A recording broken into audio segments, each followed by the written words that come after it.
So let's go ahead and get started. Good morning, everyone. Thanks very much for joining us today. I'm Linda Conway. I'm the Executive Director for the New England Newspaper and Press Association. A few quick housekeeping notes. We're going to have everyone muted during the presentation today, but please feel free to use the chat button, send along any questions as we go along. We'll be sending information to each of you that includes a recording of today's session, as well as a copy of the slides and some other slides that actually won't be shown today. You're welcome to forward them along to your colleagues that might not be here today, and we'll also have a copy posted on our website. Our session today is an important topic: cybersecurity risks and digital threats, especially with respect to the upcoming election. It's my pleasure to introduce our moderator today, John Velket. John has worked in journalism, broadcasting, and communications for most of his life. He's held positions as an Associated Press stringer, a reporter, designer, and editor for numerous newspapers in Connecticut. He's currently the associate editor with the Newtown Bee. He's also director of public affairs for Connecticut-based Connoisseur Media, and he has an award-winning radio program, For the People, which is syndicated on Connecticut's largest radio network. John serves as a director on the NEMPA board, and he was president of the board in 2018. John will open up the program today, and he'll introduce you to our presenters from the University of Southern California Election Cybersecurity Initiative, who'll be sharing a wealth of information with you today. John, I'll turn it over to you. Thank you. So it was just a few weeks ago that I met Adam Clayton Powell by phone, interviewing him for my radio program, because he had just completed one of 50 state appearances in a cross-country junket, working to help myriad audiences understand the importance of election cybersecurity. Adam is a senior fellow and executive director for the USC Election Security Initiative. He's got more than 50 years experience in journalism and technology, including working as news manager at CBS News, as the VP of News at NPR. He was director of the Integrated Media Systems Center, a National Science Foundation Engineering Research Initiative, and as USC's Vice Provost for Globalization, opening new USC facilities in Shanghai and Seoul and promoting the university around the world. He was also Vice President of Technology and Programs for the Freedom Forum and the Newseum, and creating a global internet education program. He also took a creative detour for a period of time when he was executive producer for the one and only award-winning Quincy Jones at Quincy Jones Entertainment. How's that for a break in the action? With support from Google, the bipartisan USC Election Security Initiative provides in-state training across the country to reinforce election integrity and build defense against digital attacks. And he has brought with him today his colleague, Judy Kang, a program manager for the initiative, who's going to be providing some technical support. So Adam, with that, let's get started. First of all, beyond that brief introduction, let's review up to now some of the common points that have been coming up in all of the states that you have so far visited, doing these presentations on election cybersecurity that are scheduled to end with state number 50 sometime in early October. Well, thanks, John, and thanks for inviting me. We completed state number 40, which was New Jersey, and you're right, some things have gone through every one of the states. We began in January in Maryland, and we always wanted to cover three things. Back a year ago, when we were first designing this initiative, we thought we could cover 9 or 10 things, and everybody we talked to, people who've run presidential campaigns, people who've run state and local campaigns, state and local election workers, they all said, stop, try to do 2 or 3 things well. So we focused down on 3 subjects, and we sort of ascertained, we talked to people, said, what do you think is needed? And I think one of the first people who made this point, actually 2 people who we met with, Bob Shrum, who ran John Kerry's campaign in 2004 and many other Democratic campaigns, and Mike Murphy, who ran the Jeb Bush campaign in 2016 and many other Republican campaigns. And they both said, don't underestimate the chaos that takes place in campaigns and in elections. Now, this is back before the virus. This is back before things got truly complex. And they and others urged us to start with the basics. So we begin, every state with the basics. After a greeting by the Secretary of State or another election official, we talk about basic cybersecurity and cyber safety.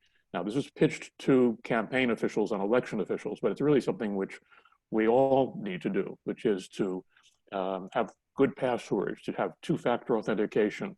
I mean, the most commonly used password is still password 123. That's like leaving your front door open and with a sign saying, come in and take what you want.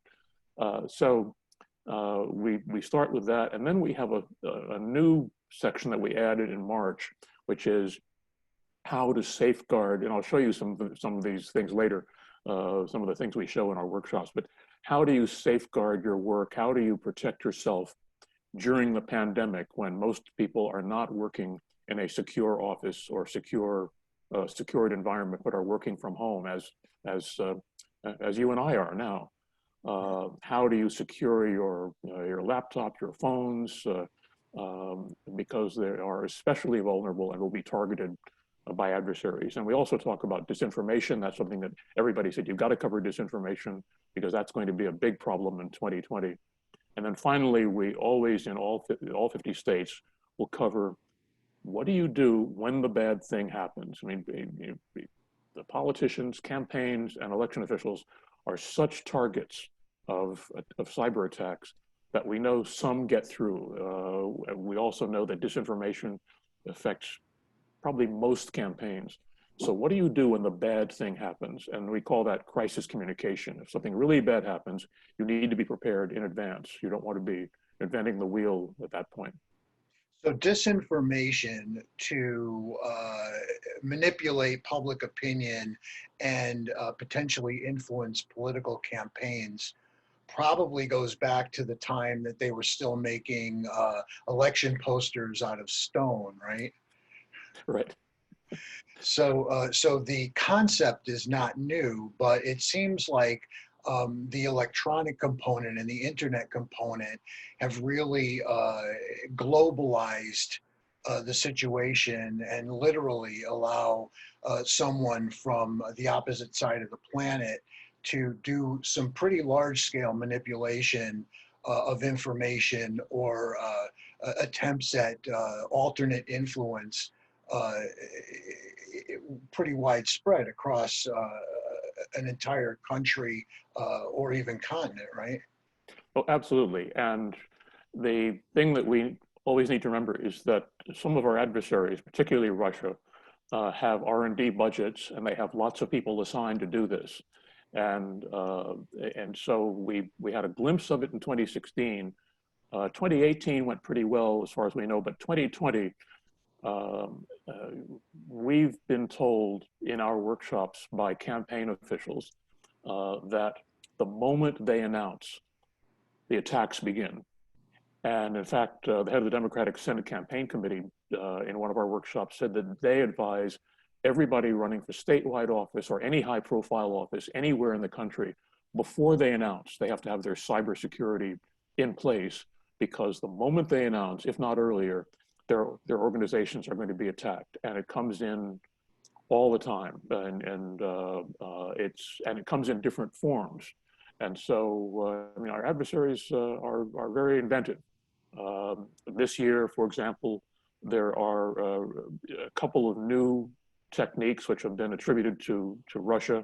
And for the first time, by the way, China and Iran are copying Russia and using the same techniques. They watch and see what Russia does, it works, then they do it. And one new technique is what people in Homeland Security call franchising, where Russian propaganda, which used to come in 2016, came from St. Petersburg, Russia. Now it can come from Mobile, Alabama, because what the Russians are doing is they're trying to get Americans to repeat Russian propaganda points, sometimes even paying for it. Now, you know, most Americans wouldn't accept money from Russia, but they have some disguised way of paying for it. Sure. And people take some money and put a message up. The Russians see that, and then they amplify it. They repeat it through their state media, through other franchisees. And so it looks like it's coming from America because it is, which changes the way we have to defend against it. When it's coming from another country, well, we have a whole cyber command in Florida with hundreds of people looking at these kinds of problems and defending against them. But if it's coming from Alabama or Montana or Connecticut, well, that's an internal matter. So now it's the FBI that has to deal with it. It's Homeland Security that has to deal with it. And you quickly get into some free speech issues with First Amendment, because it's Americans posting messages. Well, it should be noted, Adam, for folks that are tuning into the webinar, that when you and I met in June, the first thing I thought was, you would be a great person to bring into our NEMPA fall convention or our February conference, because you're a lifelong journalist and you can really walk the talk when it comes to helping journalists understand all of the different ways that they can develop storytelling and reporting on this. But even October would have been kind of too late in the game for the national elections in November. So this is part of the reason why we fast tracked you into this webinar, which will be provided as an online resource along with your deck to anybody who's involved with NEMPA University or comes to NEMPA for the resource. But in our mission to serve all of our members, from the largest metropolitan, regional, and statewide dailies down to the small weekly and even twice monthly and monthly publications and specialty publications, you briefly discussed yesterday why this subject is as important for the very small hyper-local newspapers and news organizations as it is for the big metro, statewide, regional, and global publications, by relating something about a very small school district election. Oh, yes. The Homeland Security folks like to, they've made it a sort of a joke, except now I think they're serious. They said that our adversaries keep looking for weak points. And so they're thinking of reviving something along the lines of the old Smokey the Bear, only you can prevent forest fires.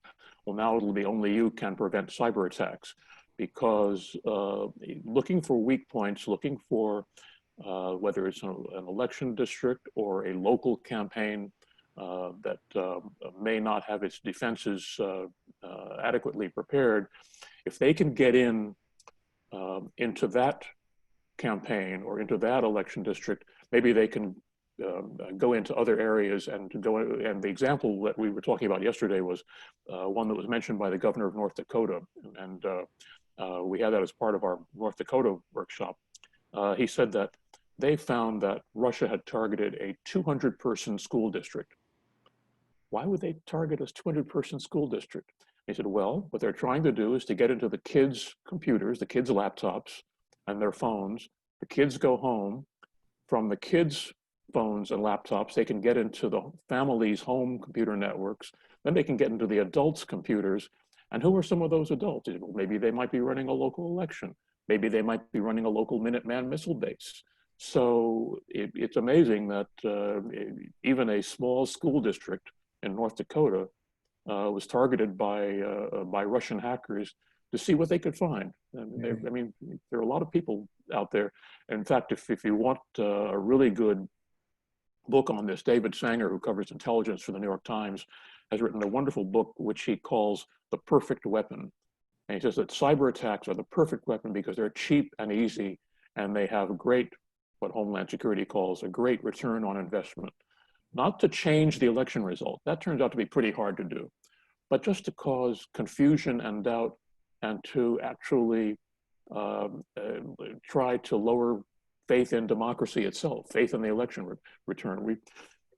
We're in basically a 50-50 nation. There are a lot of close elections around the country. And so there are opportunities for adversaries to create confusion. the virus, the pandemic has made it much worse, both because our defenses are lower when we're at home, and because who would have imagined that election dates would change? Everything can change. The election date, when you vote, where you vote, how you vote, and it's not over. I mean, there's litigation now, as you know, all around the country that between now and November could change how people vote. We don't think the date can change, but where and how people vote could well change. Well, in that confusion, it's not far-fetched for somebody to send out a false social media post saying, "Oh, polling places have been moved, and such and such a school is closed, and now you can't vote there," whether that's true or not, just to create confusion. I shouldn't say which state it was because I don't want to embarrass anybody, but there was one state where we were doing a workshop just as they were in the process of changing their primary election date. Mhm. And the Secretary of State of that state and the head of the National Guard, they were on the phone with Judy and me for over a half hour saying, we've got to do this in a way that is believable and that can't be hacked, can't be attacked with disinformation, because it's difficult enough. I mean, elections are tricky things. They're complicated things to run in the best of circumstances. In fact, the head of elections in New Jersey, he has a great line that he uses. He said that, and this was last year before the pandemic, he said, think of election workers as Santa Claus. You know, we show up once a year and that's when you see us. But we've been working all year back in our workshops to make Christmas work, Christmas Day work. And that's the way elections work. Well, now suddenly elections are changing. Nebraska is very proud of the fact that they were in fewer than 70 days able to pivot from 25% vote by mail to 75% vote by mail, and to handle that surge of mail-in votes well. New York, not so well.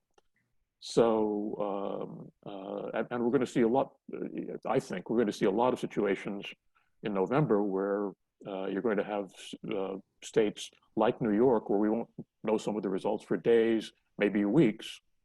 Again, opportunity for adversary to spread confusion, to try to discredit the result, whoever wins.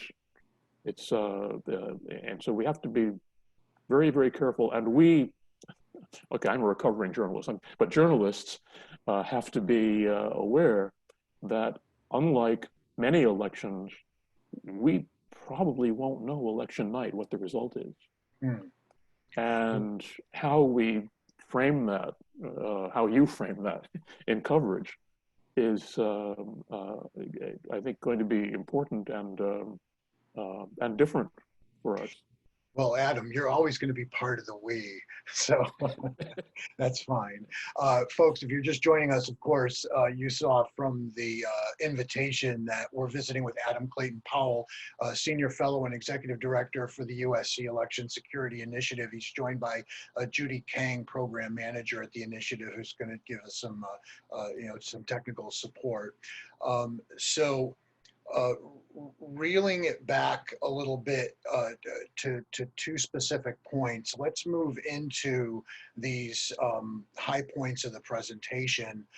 First, by taking it back and holding the mirror up to journalists themselves, ourselves, what are a couple of the most important things we as journalists should be worried about in terms of what the bad actors are doing around the world and possibly exposing us as media professionals to spin, misinformation, etc.? Well, I think that there are two things that we should all be aware of, that journalists are going to be, not journalists are going to be, journalists are targets in two ways. One is just the spread of disinformation, misinformation, but also look at what happened with the Twitter attack a couple of weeks ago, 3 weeks ago. They were able to, and this was just somebody who wanted some money, but imagine somebody using it's called a coordinated social media attack. If somebody were to get into the Twitter account of, I don't know, the Hartford Courant or of a radio TV station, and then send out false information. Now that's pretty alarming. The AP actually was hacked during the Obama administration. Somebody got into the AP, somebody hacked the AP and sent out a totally false bulletin that bomb explosion at the White House, Barack Obama injured. Totally false, but it came out of the AP's Twitter account. That's a particularly dramatic example. It was, obviously the AP immediately sent out a correction saying this is not correct. This didn't happen. But in the seconds after that false information was fed out from the AP account, the stock market dropped over $100 billion. So you can see immediate effects if we're not securing our own journalistic social media accounts, our other accounts. And another point at which people are reporting hacking is financial information, financial transfers of journalism organizations, of candidates. We've been told in our workshops that campaigns, financial transactions have not successfully so far, but as a campaign is trying to wire a payment for its television commercials, somebody will try to intercept that, redirect it, and both to disrupt the campaign and maybe also to steal some money. Well, journalists are also targets. And so Google in its, and later I can show you some examples of what the tech companies are making available for free as defensive technologies. But Google, in the slide they provided us for one of their suites of technologies, it said this is not just for campaigns, not just for election officials, it's for journalists, business executives, anybody at an elevated risk of a sophisticated attack. And journalists are right up there on the list. Very good. Now, looking at the NENPA jurisdiction, Maine, Vermont, New Hampshire, Rhode Island, Massachusetts, Connecticut, had you already completed your visits to all of those states? Yes, we've finished all the New England states. In fact, the state with the largest number of participants in our workshop was New Hampshire with 246. And as is typical, the RSVPs, the registration surged 24 hours before the workshop. And we're all looking at each other saying, what is happening? Why are all these people registering in New Hampshire? And it turned out the state of New Hampshire was giving formal cybersecurity credit to people who attended our workshop. So suddenly we were in the accredited, I guess, distance learning business, which is fine. We'd love to do that. But yes, we finished New England. The closest we'll come is New York on September 17th. Okay. And that will really finish the Northeast for us. The reason I asked was, were there any specific things that surfaced in any of the New England states that any of our editors or reporters might be interested in as either a point of reference or an incident? Tell us a couple of stories about what you learned as you were traversing the New England Newspaper and Press Association's jurisdiction. Well, all 50 states are different, as we knew going in, but we didn't know how different. And New Hampshire was at one end of the spectrum because they have, they believe, the most secure form of voting in the United States. Each voter marks a piece of paper. The pieces of paper are put in a safe. The tabulations are carried by an armed law enforcement officer to the central tabulating place where those pieces of paper are tabulated.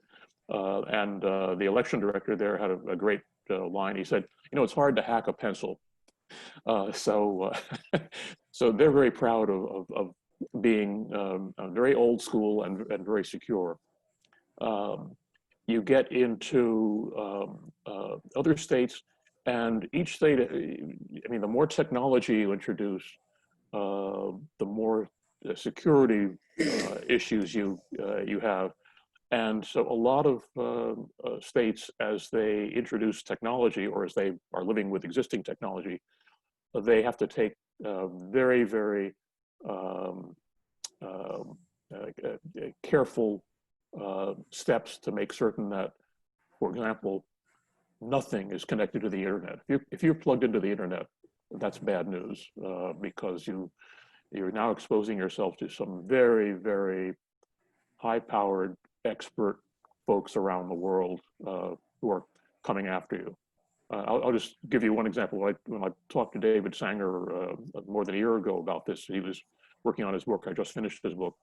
And I said, so how many countries are hacking into the United States? He said, 30.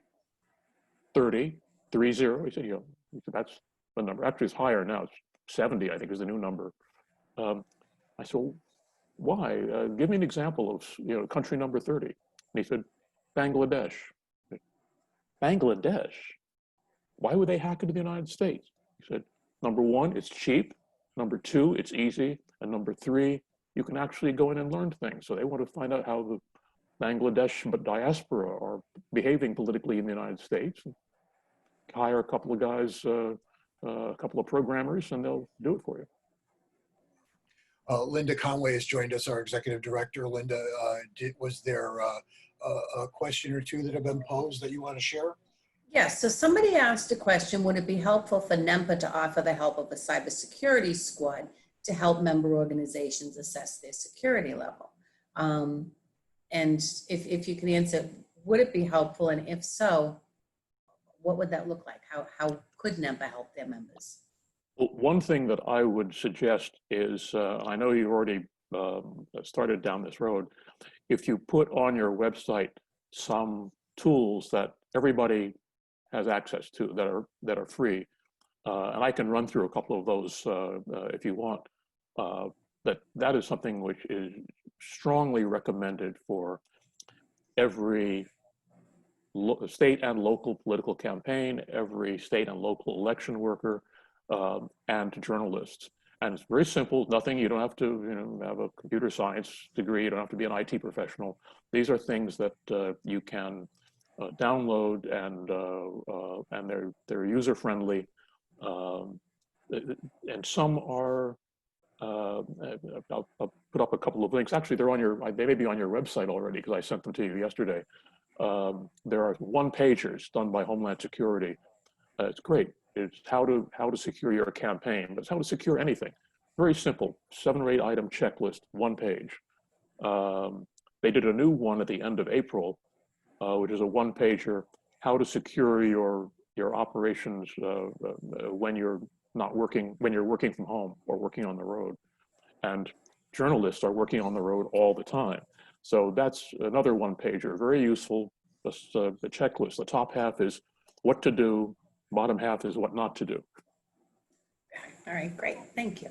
So Adam, picking up on that, are there any big and pretty widely familiar names of apps, platforms, programs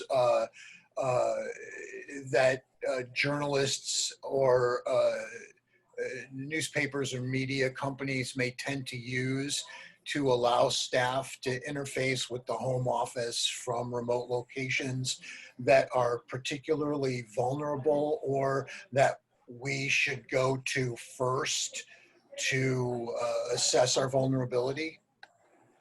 Well, one thing that we should definitely be doing, and especially as newspapers and other news organizations, some newspapers, as we know, said they're closing their newsrooms and everybody's working remotely.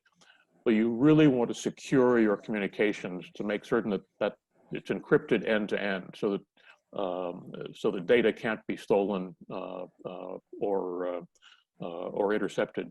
And there are some some fairly straightforward end-to-end encryption offerings out there that are, again, user-friendly. You don't need to have the computer science degree. And if you are in a large organization, your IT department should definitely be doing this anyway.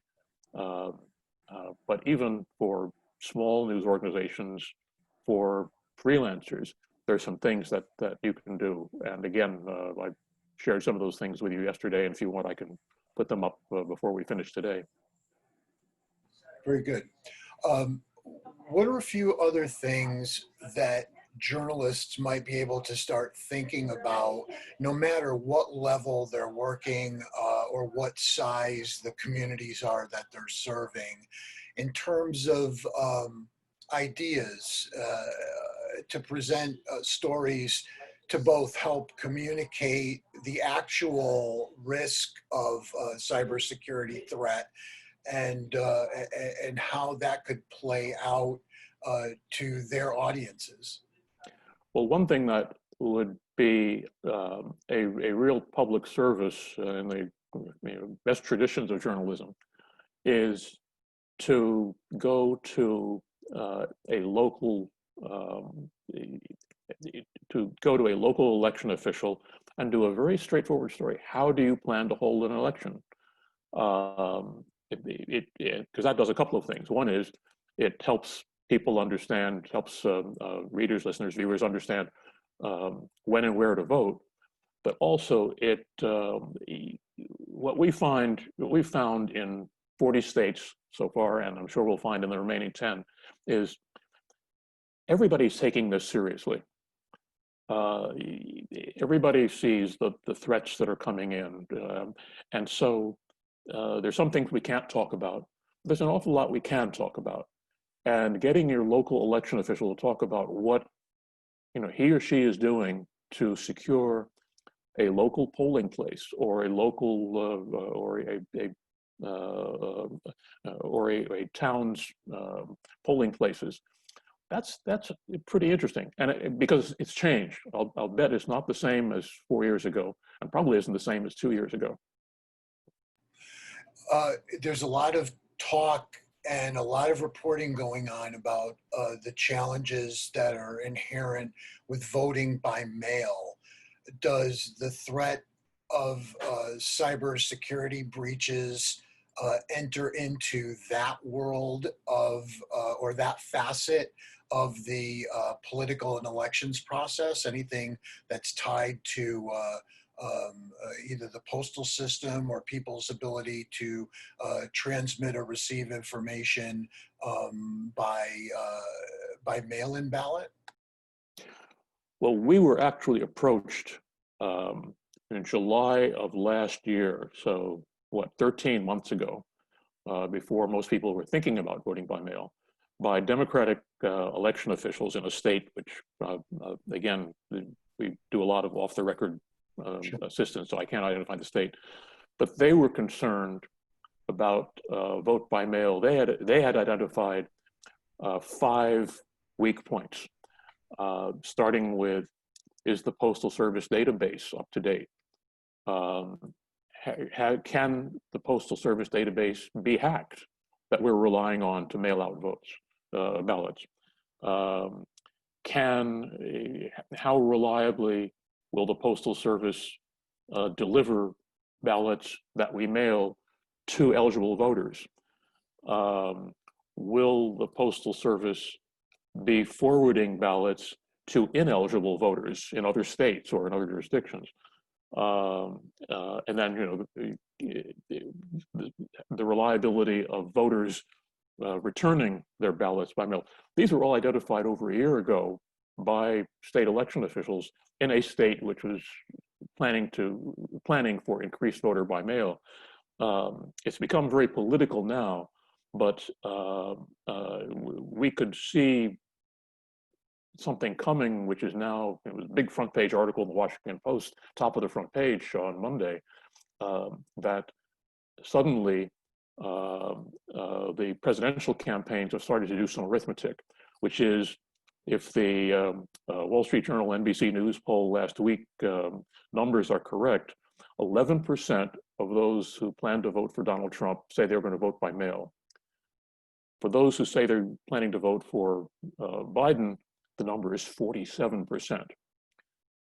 Now, if you take what the Washington Post found in its article on Monday, they're reporting in the swing states, in the battleground states, not New England, but in Wisconsin, in Michigan, in Florida, they found that in the primary elections this year, the rejection rate for vote by mail, for mailed-in ballots, was almost 25%, which is about what it was also in New York in one of the congressional primaries in New York City. If you're looking at a 25% rejection rate, think of how that plays out if only 11% of Trump voters are voting by mail. So Trump loses what, 1 or 2 percentage points, but 47% of Biden voters are voting by mail. Biden loses what? You do the arithmetic and you see that Biden begins with a deficit of maybe 6 percentage points that he has to make up. So this is a problem which everyone is taking seriously. Election officials around the country are working like crazy to try to prepare. There are some questions, something that most people don't think about. There aren't that many companies that print ballots. And so there's a question of whether the ballots can be printed in time to send out. There is a shortage of the ballot, paper ballot counting machines. So it's, as I said, under the best of circumstances, elections are tricky things to hold this year. And it's not so much cybersecurity, it's just concerns that were raised over a year ago about vote by mail, which in some jurisdictions, as we know, state of Washington, state of Oregon, everybody votes by mail. So they won't be changing that much. But swing states, Wisconsin, Michigan, Florida, it's going to be a scramble. The other thing that I noticed is, in all the previous elections, there were scanning machines in Connecticut at all the voting precincts, and between 6 a.m. and 8 p.m. as people were voting, they were feeding the machines and feeding the machines. If there was an odd malfunction or breakdown, it would be dealt with on a one-to-one basis. What's flipped upside down now is the attendance at the polls is much less. Many fewer people voting at the polls and either dropping their ballots off in a collection box at town halls and such, or mailing them or hand delivering them to their Connecticut town clerks or whatever election officials may be in their states. Does it worry you at all, or is it a point to look at because of these voting machines? Because now the concentration of use is going to be happening around or after the polls close, and it's going to be a much greater intensity that they're going to be scanning all these ballots in, as you earlier pointed out, in the hours and possibly days after the polls close. Let's talk a little bit about the actual machines, because it is something we discussed on the radio interview, and you brought up a few interesting points about the technology that's currently being used by elections officials, whether it's spread out over the entire period of an election day or in that tightly concentrated period of time after the big dump of ballots on voting agencies are beginning to try to do the counts once the polls close.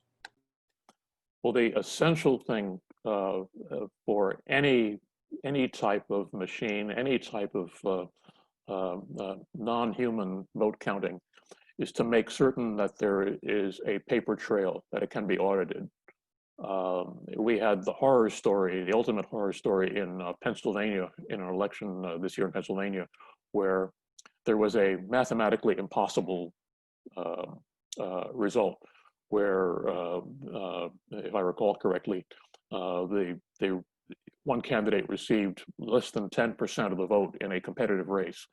And so it was obviously wrong, but they had a paper trail, and they were able to actually go back and audit the result. And it turned out that candidate that had only 10% of the vote on election night wound up winning the election because the paper trail showed that most of the votes hadn't been counted correctly.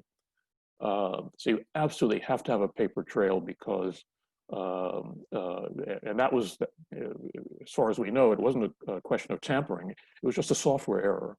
I shouldn't say just, it was a software error. And so paper trails are essential. And we know that in some states, not in New England, if I recall correctly, but in some other parts of the country, they're still using systems that can't be audited. And that's going to be, I'm sure, because one of them is a possible swing state, that's just an invitation to litigation and confusion. Very good. For anyone who's out there either watching us on the NEMPA Facebook Live broadcast or here as part of the webinar, just want to give you about a 10-minute warning. We're moving toward the end of the program. So if you've been listening and we haven't covered anything that you're interested in learning about, or if you have any questions or concerns and you want to send them through or hit them on the Facebook comments or through the chat feature on the Zoom platform, I'd encourage you to do that now. We'll be moving into that Q&A situation in just a few minutes. But before we get there, Adam, I would like to just focus on the sort of the final platform of your statewide presentations, and that is crisis communication. That is obviously targeted for the entities and agencies who have experienced the problem and then need to communicate it out. Firstly, is that something that journalists and news organizations also should be prepared to do if and when it possibly happens? And secondly, what are some of the other reasons why journalists should know more about how to read into crisis communication to be able to maybe pull out some fine points for reporting? Good point. First, I mean, one of the people on our advisory board is Gary Pruitt, the president of the Associated Press, and they have, as you can imagine, prepared for any number of hacks. I mean, people are attacking the AP all the time, and so they have a crisis response team. The first thing, obviously, for any journalist is you want to get a correction out if somebody hacks you or somebody is spreading disinformation about you. What we present in our workshops is, and you know, we all know this, but many campaign and election officials might not. We present the Gallup and Pew data showing that by far the most believable media are local. Should be getting out if a campaign is hacked or attacked with disinformation. The place to get the correction out, the place to get the true information out, is in local media, because that's where it's going to do the most good, and that's where if it's of sufficiently high profile, that's where the AP and other national organizations will pick it up. The thing to remember is that we're all targets, and journalists, because journalists are purveyors of information about democracy, journalists are a target. And so you really need to, I mean, we present a 10-part crisis communication plan, which is really something geared to, all 10 points are geared to large organizations. But in a campaign where the campaign may consist of the candidate and maybe the candidate's spouse is the campaign manager and that's it, or in the case of a micro-local news operation where, again, it might be just 2 or 3 people. At the very least, what Homeland Security and others would recommend is have something, even if it's just a piece of paper on a bulletin board that you've prepared of what to do if you're hit with disinformation or if you're hit with a cyber attack. Because if you're trying to invent the plan while you're under attack or after you've been hit with disinformation, you're going to waste precious moments. We've got a comment from one of our viewers about whether or not, in your opinion, it would make sense for local media within a given circulation area, whether it's print or broadcast, whatever, to form some sort of a communication network to maintain contact in the event there is suddenly it's suddenly discovered that there is some hacking and subsequent misinformation, to more quickly counter that? Well, one thing that we tell campaign and election officials is if you don't know them already, really get to know the journalists who are covering you or the journalists in your area, because that line of communication is going to be essential to correct disinformation and to counter any cyber attacks. So it works the other way too. I mean, obviously, journalists want to know who's running for office and who's running the elections in their localities, because that line of communication is essential. And we're not talking about anything that can be very elaborate.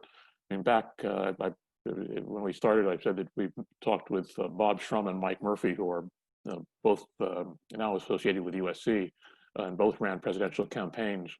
And I said, well, we're running a 50-state campaign, but without a candidate.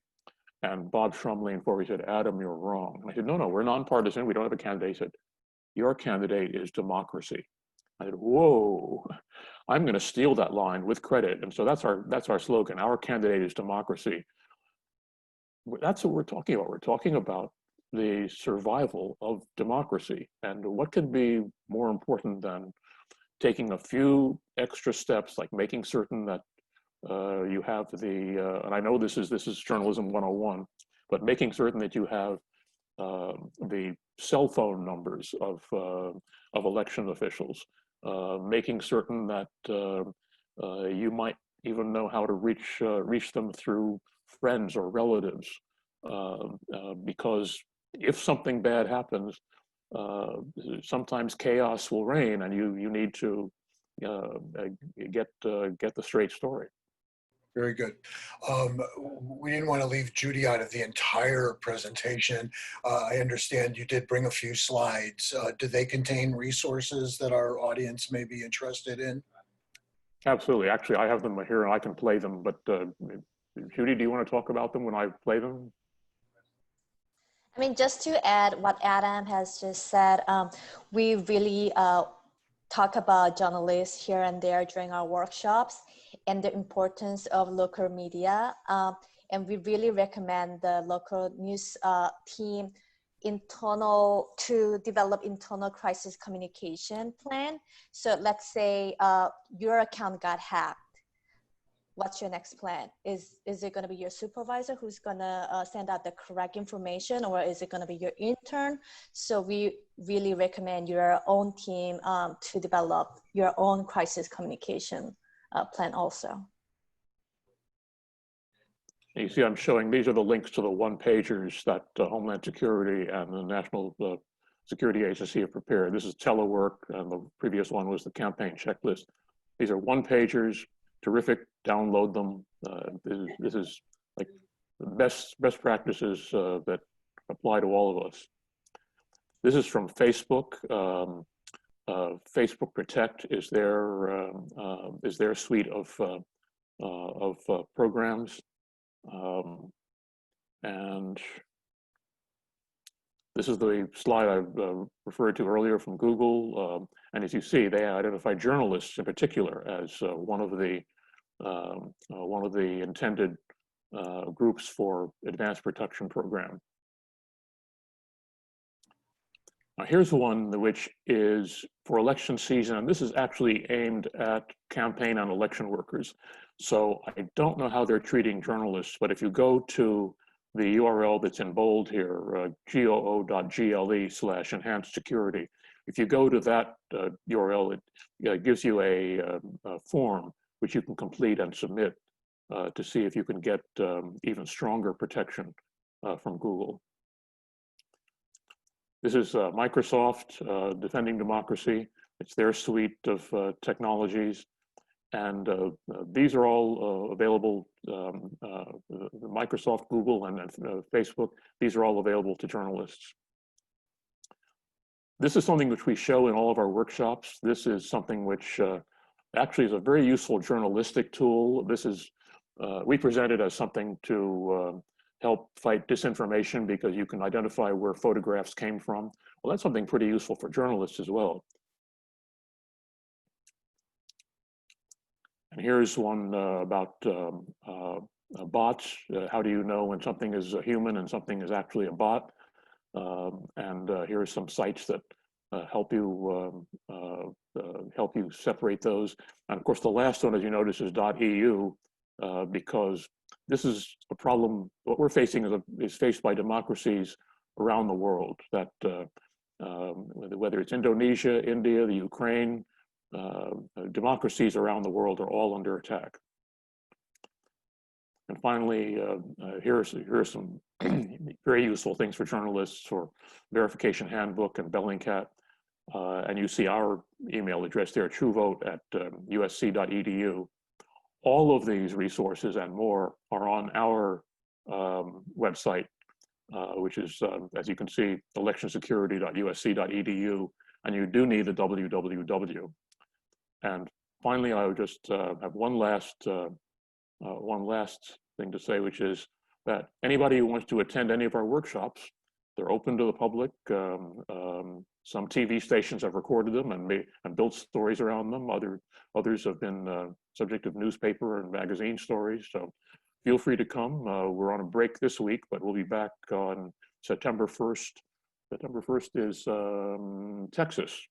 So that'll be a fairly large event. We have those same 3 basic presentations updated each time, but then we have a lot of speakers from the state where we are, where we're having the workshop. So even virtually. So September 1st, Texas, September 3rd, Alaska, and then on to New York, Michigan, West Virginia, Hawaii, and then we'll be back in California with a final one in California, second one in California on October 13th. As you mentioned earlier, Adam, good information that needs to be shared starts out at the local level, whether it's the local bureau of a metro, regional or statewide paper, or at the local hometown or multi-town weekly or biweekly or monthly publication.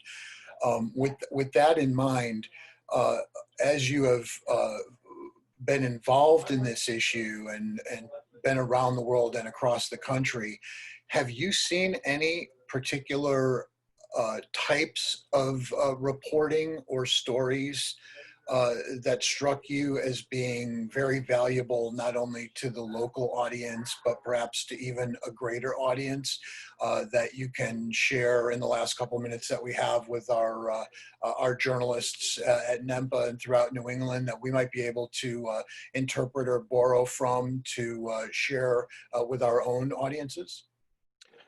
Well, what's really useful always is to localize the story, because even as I like to say that we are national, but we're also ultra local, because each of our workshops features anywhere from 4 to 10 speakers from that state. And so some of the best reporting that we've seen whether in Kentucky, whether in Connecticut, whether in New Hampshire, has really told the big story. Maybe it's a national story or international story of cybersecurity by telling the local story. And anybody, by the way, who wants a resource from our workshop, from our workshops in New England, we are in the process of posting all of the in-state speakers. Students in LA are helping us catch up. We're hoping that by certainly by mid-September at the latest, that we will have all of the in-state speakers from all of our state workshops. So you can actually go to our website and go to our YouTube channel and see what the Secretary of State, see what the election director, see what local campaigners and local city and town election officials have said in your state. We think that we're unique in going to all 50 states. And what we didn't realize until fairly late in the game was that because of Zoom, we were by default recording all of these workshops. We've only recorded, I think, 2 of the ones that were in person, but we'll have 44 workshops with in-state speakers contemporaneously commenting on how they are handling cybersecurity for their elections in their states and towns.